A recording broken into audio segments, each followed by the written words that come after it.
ఉన్న సో అవసరాల శ్రీనివాస్ గారు మాట్లాడతారు. థ్యాంక్స్ అండి. ఏం మాట్లాడాలి? Thank you. అంటే ఇది పాట లాంచ్ కాబట్టి పెద్దగా మాట్లాడకూడదేమో. కాకపోతే నాకు అక్కడి నుంచి ఇక్కడ దాకా ఉన్నవాళ్ళు నిజంగా ఎంతో ప్రేమని, అభిమానాన్ని ఇచ్చారండి. అండ్ వీటన్నిటి గురించి ట్రైలర్ రిలీజ్ అప్పుడు కానీ వేరే నెక్స్ట్ ఈవెంట్లో మాట్లాడదాం అనుకుంటున్నాను.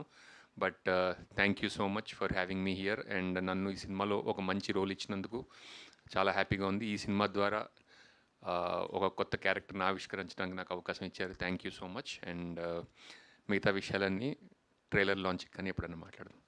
దాచేశారనమాట అయితే. ప్రస్తుతానికి అంటే నా సమస్య ఏంటో మీరు చెప్పేదాకా నాకు అర్థం కాలేదు. తిరువీరి సమస్య నాకు చెవిలో చెప్పాడు కాబట్టి దాన్ని కూడా అది మీరు నా బయట చెవులో ఏమన్నా చెప్దాం అనుకుంటున్నారా? లుంగి పంచి ఇబ్బందిగా ఉందిట. ఆ సమస్య వద్దులేండి. అది నీ ఒక్కడి సమస్య కాదు, మనందరి సమస్య అవుతుంది. కొంచెం జాగ్రత్తగా పరిష్కరించుకుందాం అని చెప్పాను. ఓకే, నెక్స్ట్ ఈవెంట్లో మీరందరూ కూడా అలాంటి డ్రెస్ కోడ్ని మెయింటైన్ అంటే బాగుంటుందన్న ఉద్దేశం. Thank you. Yeah, yes, thank you so much.